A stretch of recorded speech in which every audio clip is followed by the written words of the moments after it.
নমস্কার বন্ধুরা।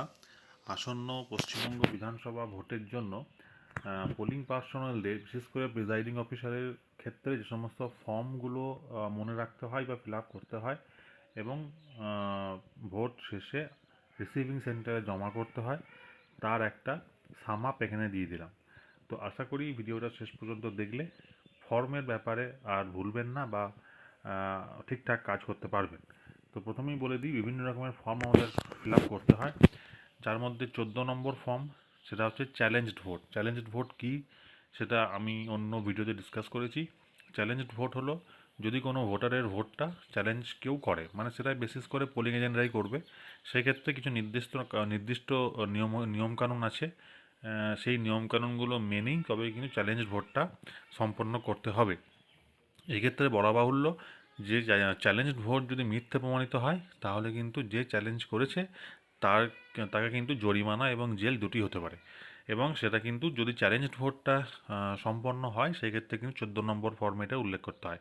14A form যেটা, সেটা হচ্ছে ব্লাইন্ড অ্যান্ড ইনফার্ম ভোটার্স, মানে হচ্ছে অন্ধ এবং অশক্ত ভোটারের জন্য। এবং সেই ক্ষেত্রে কিন্তু মানে এই ক্ষেত্রে যদি কোনো অন্ধ এবং অশক্ত ভোটার হন এবং তিনি যদি নিজে ভোটিং কম্পার্টমেন্টে এসে ভোট দিতে না পারেন, সেই ক্ষেত্রে কিন্তু তার একজন কম্প্যানিয়ন থাকে, সঙ্গী থাকে, সেই সঙ্গী তাকে তার সঙ্গে এসে তার হয়ে কিন্তু ভোটিং কম্পার্টমেন্টে ভোট দেবেন।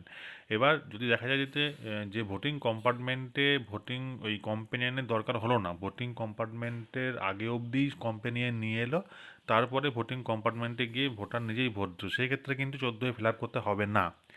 যদি একমাত্র সেই ক্ষেত্রে যে ক্ষেত্রে ভোটার অন্ধ এবং অশক্ত হওয়ার জন্য নিজে গিয়ে ভোটিং কম্পার্টমেন্টের ভেতরে গিয়ে ভোট দিতে পারবেন না এবং তার হয়ে তার কম্প্যানিয়ন ভোট দেবেন, সেই ক্ষেত্রে কিছু নির্দিষ্ট নিয়মকানুন মেনে তার কম্প্যানিয়নকে ভোট দিতে দেওয়া হয় এবং সেই ক্ষেত্রে 14A ফিল আপ করতে হয়।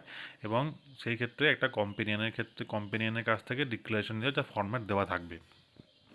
17A রেজিস্টার অফ ভোটার্স, সেটা কিন্তু আমাদের ডিউটি হচ্ছে first polling officer 17A fill up করবেন, যেখানে বিভিন্ন রকমের নির্দিষ্ট নিয়মকানুন আছে, সেই নিয়মকানুনগুলো মেনে 17A ফিল আপ করতে হবে। এবং লাস্টে কিন্তু 17A-র সঙ্গে 17C ট্যালি করে দেখতে হবে ঠিকঠাক মিলল কিনা, মানে 17A-র নাম্বার অফ ভোট আর ইভিএম মানে মেশিনের নাম্বার অফ ভোটস কিন্তু আমাকে মেলাতে হবে। এটা কিন্তু 17A কিন্তু খুব গুরুত্বপূর্ণ একটা রেজিস্টার। 17B হচ্ছে টেন্ডার ব্যালট পেপারে যারা ভোট দিয়েছে।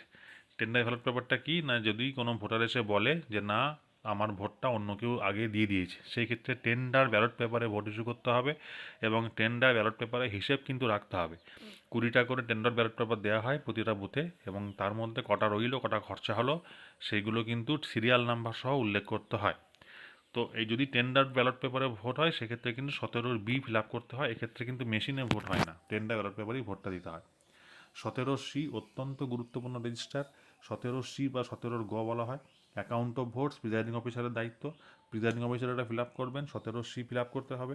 এখানে কিন্তু 17Cতে কিন্তু খুব গুরুত্বপূর্ণ নথি, এই 17C কিন্তু আপনাকে অনেকগুলো কপি করতে হবে, কারণ প্রত্যেকটা পোলিং এজেন্টকে দিতে হবে, প্রত্যেকের সই সিগনেচার করে নিতে হবে এবং ইভিএম মেশিনের সঙ্গে একটা আরসি জমা দিতে হবে। তো 17C কিন্তু গুরুত্বপূর্ণ একটা বিষয়।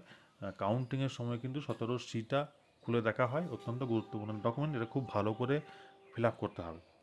এবং এছাড়াও কিন্তু পিআরও ডায়েরি, মানে প্রিজাইডিং অফিসারের ডায়েরি, পিআরওস ডিক্লারেশন আছে 1 to 4, পিআরওস রিপোর্ট আছে 1 to 3, PS05 মানে এটাকে বলা হয় voter turnout report, PROs 16 point report, visit sheet, এগুলো মোটামুটি এই ফর্মগুলো করতে হয়। আশা করি ফর্ম নিয়ে আর কোনো অসুবিধা রইল না। যদি এরপরেও যদি কোনো অসুবিধা থাকে, তাহলে আপনারা কমেন্ট সেকশনে কমেন্ট করে জানাতে পারেন। ভালো থাকবেন, ধন্যবাদ।